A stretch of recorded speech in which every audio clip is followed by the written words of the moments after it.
Right. Good morning, all of you. Yesterday, we covered the concept dual input balance output differential amplifier. Morning, sir. In dual input balance output differential amplifier, we are doing the DC analysis and AC analysis.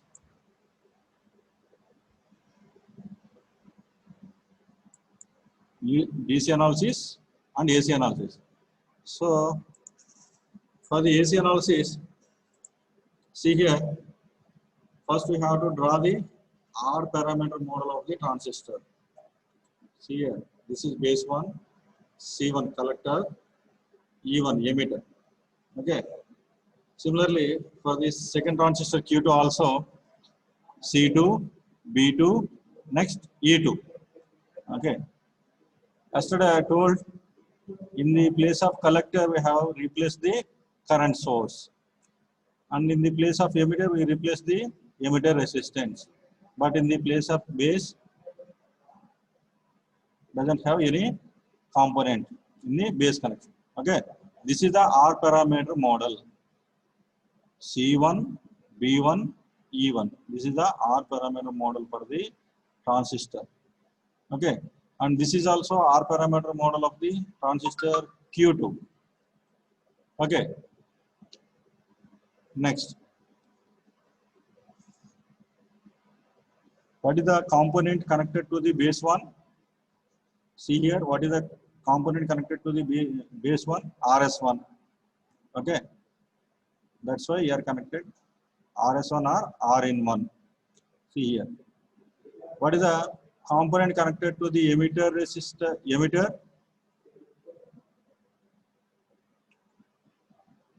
What is the emitter ki connect chesam ikkada? Two emitters ni join chesi RE resistor, external resistor RE connect chesam. Okay na? Next daniki minus VE connect chesam. Kani ikkada chudandi plus VCC gaani minus VE gaani ekkadana unnaya? Levu. Why? In AC analysis, the DC power supplies are grounded. Okay, that's why the VE and VCC doesn't appear here. Okay, so DC supplies మనం zero చేస్తాం కాబట్టి AC analysis లో ఇక్కడ చూడండి VCC కానీ VE కానీ ఏమైనా ఉన్నాయా? లేవు ఇక్కడ. రైట్. సో ఎక్స్టర్నల్ రెసిస్టర్ ఏం కనెక్ట్ చేసాం? RE కనెక్ట్ చేసాం. టూ ఎమిటర్స్ జాయిన్ చేసిన తర్వాత ఎక్స్టర్నల్ రెసిస్టర్ RE కనెక్ట్ చేసాం. చూడండి ఇక్కడ.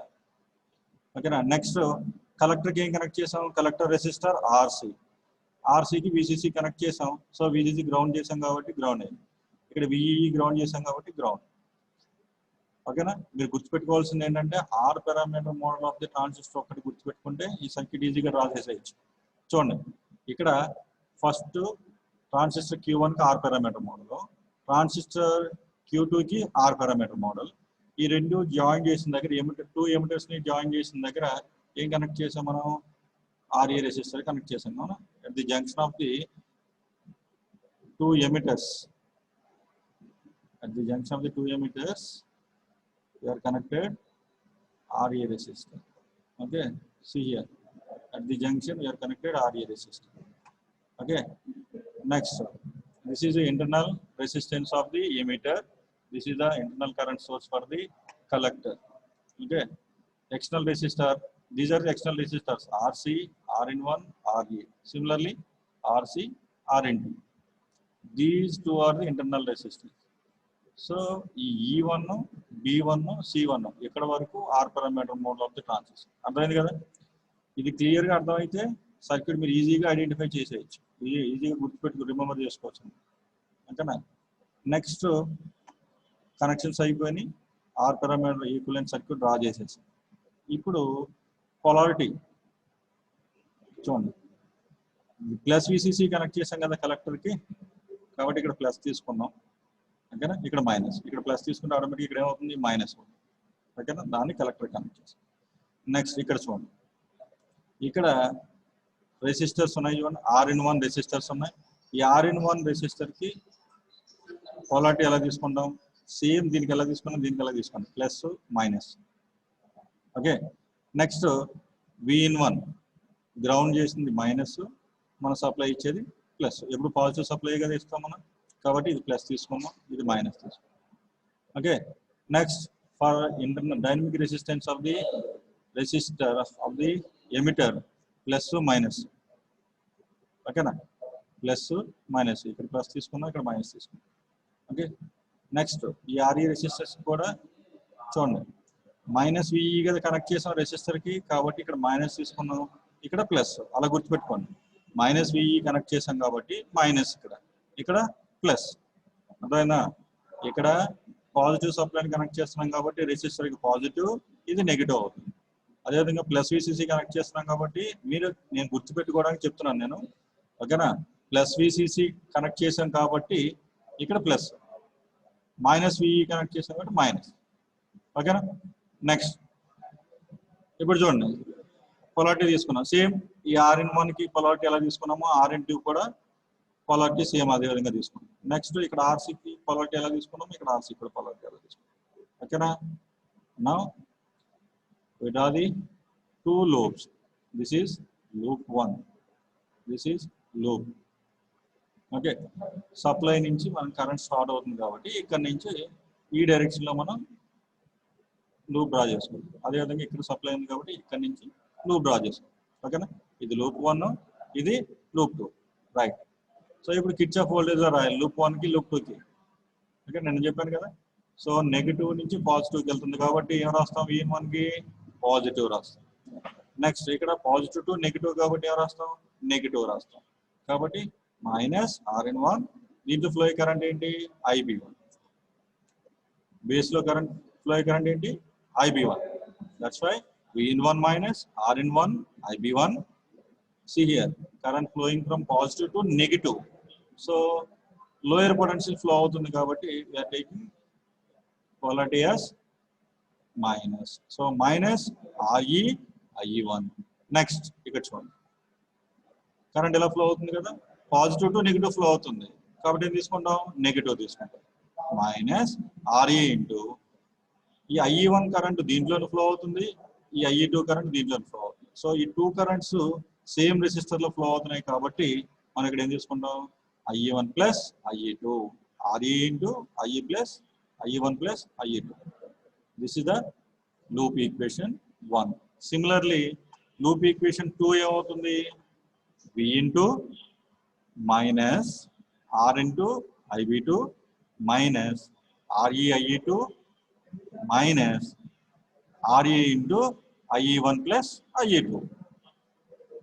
ఈ లూప్ ఈక్వేషన్ రాసేటప్పుడు కూడా సేమ్ కరెంట్ రాస్తాం, ఇందులో టూ కరెంట్స్ ఫ్లో అవుతున్నాయి కదా, IE1 and IE2. That's why they taking sum of the two currents IE1 plus IE2.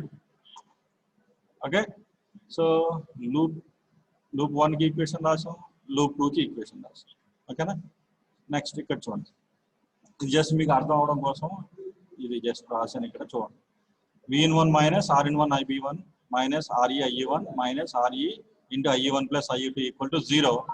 సిమిలర్గానే ఈ ఈక్వేషన్ కూడా రాస్తాం, లూప్ 2 ఈక్వేషన్ రాస్తాం. నేను చెప్పాను కదా, IB1 ప్లేస్లో IE1 బై బీటా వేసి సబ్స్టిట్యూట్ చేస్తాం, IB2 ప్లేస్లో IE2 బై బీటా వేసి సబ్స్టిట్యూట్ చేస్తాం. సో IB1 IB2 ప్లేస్లో IE1 బై బీటా వేసి IE2 బై బీటా వేసి సబ్స్టిట్యూట్ చేస్తాం. ఓకే, నెక్స్ట్ ఈ V1 ఇటువైపు నుంచి టోటల్ ఈక్వేషన్ ని అటు తీసుకెళ్ళామనుకోండి, ఇవన్నీ ఏమవుతాయి, పాజిటివ్ అవుతాయి కదా. పాజిటివ్ అయిన తర్వాత IE1 కామన్ తీసి ఈక్వేషన్ రాయండి, నెక్స్ట్ IE2 కామన్ తీసి ఈక్వేషన్ రాయండి, ఈక్వల్ టు V1కి ఈక్వల్ చేయండి. సో IE1 కోఎఫిషియంట్ ఏముంది ఇక్కడ, RE. ఇక్కడ IE1 కోఎఫిషియంట్ ఏముంది, small RE. So small RE plus capital RE into IE1. Next similarly the coefficient of IE2 is nothing but RE. So here RE into IE2 is equal to VN1. Similarly, for the second equation, so what is the coefficient of IE1? Here only one coefficient of the IE1, that is capital RE. Capital RE into IE1 plus small RE. చూడండి, ఈ equation లో two coefficients ఉంటాయి IE2కి, small RE, capital RE. ఇక్కడ IE1కి two coefficients ఉంటాయి, small RE, capital RE. IE1 కి ఒకటే coefficient capital RE, ఇక్కడ IE1 కి ఒకటే కోఎఫిషియంట్ క్యాపిటల్ ఆర్ఈ, IE2 కి 2 coefficients capital RE small RE, so equal to V into. Okay, next Cramer's rules ప్రకారం దీన్ని మ్యాట్రిక్స్ ఫార్మేట్ లో రాసుకున్నాం అనుకోండి. ఓకే, దీన్ని మ్యాట్రిక్స్ ఫార్మేట్ లో రాసుకుంటే ఏమవుతుంది, V1 V2 ఇది ఒక కాలం మ్యాట్రిక్స్ వస్తుంది. ఓకే, 2/1 కాలం మ్యాట్రిక్స్ వస్తుంది. 2/1 2 rows 1 column. Okay, next IE1 IE2. Okay, ఇది కూడా సేమ్ 2/1 IE1 IE2 2/1. ఓకే, ఒకవేళ మీటింగ్ ఎండ్ అయిపోతే మళ్ళీ జాయిన్ అవ్వనమ్మా. సో IE1 IE2 కూడా 2/1 column matrix. Next resistance matrix, ఈ రెసిస్టెన్స్ మ్యాట్రిక్స్ అనేది 2/2 మ్యాట్రిక్స్ వస్తుంది. So IE1 coefficient RE plus RE RE RE RE plus RE, ఇది 2/2 మ్యాట్రిక్స్. సో మనం దీన్ని ఎలా రాసుకుంటాం, RE plus RE RE RE RE plus RE, ఇది ఒక మ్యాట్రిక్స్ తీసుకుంటాం 2/2 మ్యాట్రిక్స్. నెక్స్ట్ ఇక్కడ ఒక 2/1 మ్యాట్రిక్స్ తీసుకుంటాం IE1 IE2. నెక్స్ట్ ఇక్కడ ఈక్వల్ టు ఇది ఒక matrix V1 V2 2/1 matrix. So దీన్ని మ్యాట్రిక్స్ ఫార్మేట్ తీసుకున్న తర్వాత మనం ఈజీగా by using Cramer's rule IE1 కి ఈక్వేషన్ ఫైండ్ అవుట్ చేస్తాం.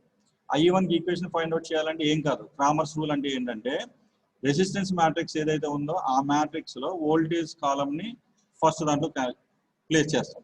ఫస్ట్ కాలం ప్లేస్ లో వోల్టేజ్ మ్యాట్రిక్స్ ని ప్లేస్ చేస్తాం. సో నెక్స్ట్ సెకండ్ కాలం అలాగే ఉంటుంది, కింద సేమ్ ఆ రెసిస్టెన్స్ మ్యాట్రిక్స్ చేస్తాం, రెండింటికి మోడ్ తీసుకుంటాం. ఓకేనా, డిటర్మినెంట్ క్యాలిక్యులేట్ చేయాలి, AD minus BC AD minus BC, similarly AD minus BC. చూడండి ఇక్కడ. సో IE2 కి ఈక్వేషన్ ఎలా రాస్తాం, IE2 కూడా సిమిలర్ ఈక్వేషన్, కాకపోతే ఇక్కడ ఫస్ట్ టర్మ్స్ అలాగే ఉంటాయి, small RE plus capital RE, ఇక్కడ క్యాపిటల్ RE వస్తుంది, ఇక్కడ V1 V2 వస్తుంది IE2 కి. డినామినేటర్ మ్యాట్రిక్స్ సేమ్ వస్తుంది. ఓకేనా, సో దానికి కూడా ఈక్వేషన్ సిమిలర్ గా ఎలాగ వస్తుంది, ఇక్కడ V2 వస్తుంది, ఇక్కడ V1 వస్తుంది. ఓకేనా, V1 IE1 కి ఈక్వేషన్ V1 V2 ఎలా వస్తాయి, IE2 కి equation V1 plus V2 plus V1 వస్తుంది, అంతే తేడా. ఓకేనా, సో దాని నుంచి మనం ఈ IE1 కి ఈక్వేషన్ సబ్స్టిట్యూట్ చేస్తాం అనమాట. ఇక్కడ సబ్స్టిట్యూట్ చేస్తే ఇది వస్తుంది. అర్థమవుతుందా, నేను డైరెక్ట్ గా చెప్పాను కదా, ఇది ఈ రోజు అనాలిసిస్ ఎలా వస్తుంది చూసారు కదా. సో ఇది equivalent model, AC equivalent model of the differential amplifier. Okay, AC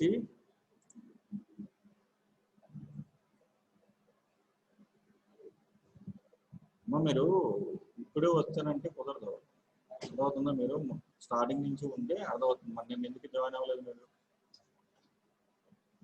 okay, మీకు ఏమైనా డౌట్ ఉంటే తర్వాత నన్ను కాంటాక్ట్ అవ్వండి. ఓకేనా, లేదంటే లాస్ట్ 5 minutes లో నేను మళ్ళీ మీకు ఎక్స్ప్లెయిన్ చేస్తాను. ఓకేనా,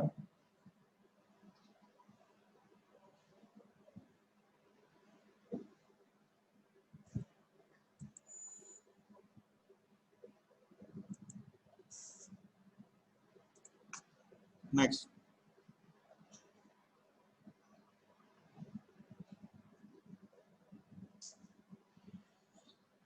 single input balance output operation amplifier.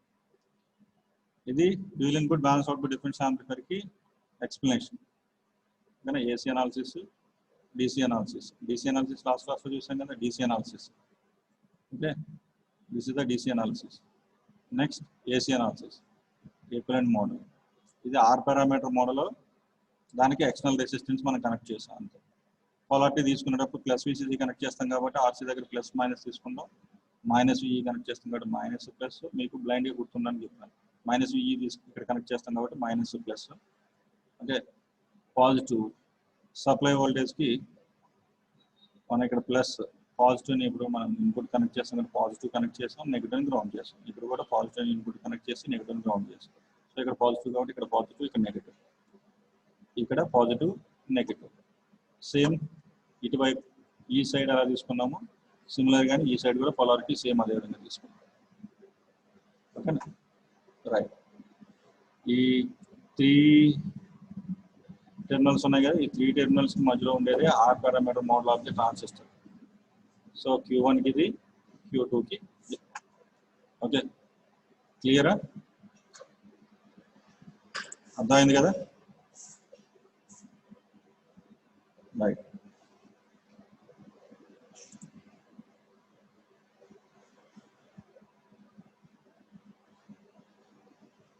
Next single input balanced output differential amplifier. So మీరు ఎక్సర్సైజ్ చేయండి. దేనికి?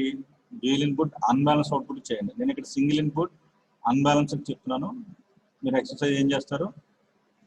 డ్యూయల్ ఇన్పుట్ అన్బ్యాలెన్స్డ్ అవుట్పుట్కి ఎక్సర్సైజ్ చేయండి. సేమ్ ఆ డెరివేషన్స్ ఎలా వస్తాయో చూడండి ఒకసారి. డీసీ అనాలిసిస్ డెరివేషన్ ఎలా వస్తుంది, ఏసీ అనాలిసిస్ డెరివేషన్ ఎలా వస్తుంది, రెండింటినీ ఒకసారి కంపేర్ చేయండి. వాల్యూస్ ఎలా వస్తున్నాయి, ఓకేనా? కంపేర్ చేసి నాకు రేపు చెప్పండి. Next single input unbalanced output differential amplifier. So for the single input unbalanced output differential amplifier, DC analysis is same as DC analysis of the dual input balanced output differential amplifier. So DC analysis అనేది 4 configurations కి same వస్తుంది. ఎందుకని? Reason ఏంటంటే, see here, whatever may be the inputs are given here. So that AC supplies are grounded. The AC supplies are grounded. So మన single input ఇచ్చినా dual input ఇచ్చినా కానీ AC supply ఏం చేస్తున్నాం? గ్రౌండ్ చేస్తున్నాం. సో మన output 2 terminals దగ్గర output తీసుకున్నా, 1 టెర్మినల్ దగ్గర అవుట్పుట్ తీసుకున్నా కానీ ఈక్వేషన్స్ ఏం మారవు. కాబట్టి DC అనాలిసిస్ అనేది 4 కాన్ఫిగరేషన్స్కి సేమ్ ఉంటుంది. ఏం చేంజ్ ఉండదు. Doesn't change in DC analysis for the all configurations. Next, coming to AC analysis, we have to observe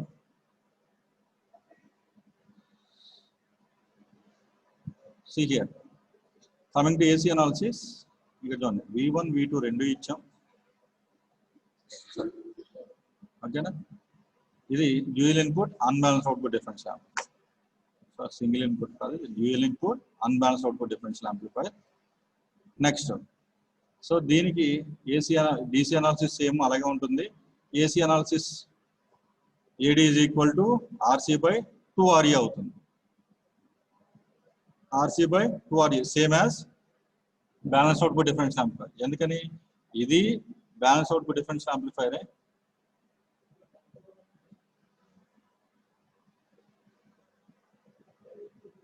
sorry, balance output differential amplifier కి RC/RE R-E అని వస్తుంది. అన్బ్యాలెన్స్ అవుట్పుట్ ఆపరేషన్ యాంప్లిఫైర్ కి చూడండి denominator 2RE వస్తుంది. 2RE ఎందుకు వస్తుంది అంటే, ఇక్కడ మనం ఏం చేస్తున్నాం? Unbalanced means we're taking the output only at the one collector of the transistor. ఓకేనా? డిఫరెన్షియల్ యాంప్లిఫైర్ లో 2 ట్రాన్సిస్టర్స్ ఉంటాయి. ఆ 2 ట్రాన్సిస్టర్ లో ఏదో ఒక ట్రాన్సిస్టర్ దగ్గర మాత్రమే మనం అవుట్పుట్ తీసుకుంటాం. ఇక్కడ చూడండి, C2 దగ్గర మాత్రమే అవుట్పుట్ తీసుకుంటున్నాం. C2 దగ్గర మాత్రమే అవుట్పుట్ తీసుకుంటున్నాం. C1 దగ్గర అవుట్పుట్ తీసుకుంటలే. ఓకేనా? ఇది అన్బ్యాలెన్స్డ్.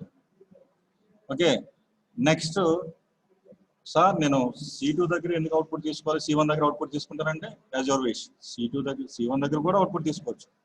ఓకేనా? ఈ ఈక్వేషన్స్ లో ఏం చేంజెస్ రావు, ప్లస్లు మైనస్లు చేంజెస్ వస్తాయి. చివరికి ఆన్సర్ మాత్రం సేమ్ వస్తుంది. ఓకేనా? వోల్టేజ్ గెయిన్ RC/2RE డాష్ వస్తుంది, 2R-E వస్తుంది. ఎందుకు 2R-E వస్తుంది అంటే, మీకు ఇచ్చిన మెటీరియల్ చూడండి ఒకసారి. నేను మెటీరియల్ మార్నింగ్ ఫార్వర్డ్ చేశాను కదా, మెటీరియల్ చూడండి ఒకసారి.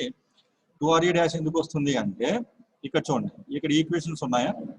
ఈ ఈక్వేషన్స్ లో మనం ఒకదాని దగ్గర అవుట్పుట్ తీసుకుంటాం. అంటే IE1 దగ్గర మాత్రమే, IC1 దగ్గర మాత్రమే అవుట్పుట్ తీసుకుంటున్నాం. కలెక్టర్ దగ్గర మాత్రమే అవుట్పుట్ తీసుకుంటున్నాం. కాబట్టి ఇక్కడ అవుట్పుట్ తీసుకునేటప్పుడు ఏం రాస్తాము అంటే, V0 is equal to AD into VI1, AD into VD అని రాస్తాము. AD ఇంటూ VD అని రాస్తాము. చూడండి ఇక్కడ V0 is equal to AD into VD. VD అంటే ఏంటి? Difference of the 2 inputs, V1 minus V2 or V2 minus V1. That is a equation for the very. Here మనం single input ఇచ్చేటప్పుడు, unbalance output ఇచ్చేటప్పుడు ఏం చేస్తాము అంటే మనం ఒక దగ్గర అవుట్పుట్ తీసుకుంటాం కాబట్టి, ఓకేనా. సో ఇక్కడ మనం V0 is equal to output of the, ఇక్కడ చూడండి, either at the collector of the transistor Q2 or either at the collector of the transistor Q1. ఇక్కడ కానీ అవుట్పుట్ తీసుకుంటాం, రెండింటి దగ్గర అవుట్పుట్ తీసుకోం. బ్యాలెన్స్ అవుట్పుట్ అంటేనే రెండింటి దగ్గర అవుట్పుట్ తీసుకుంటాం. ఓకే, కాబట్టి VC1 మైనస్ VC2 అని రాసుకుంటాం.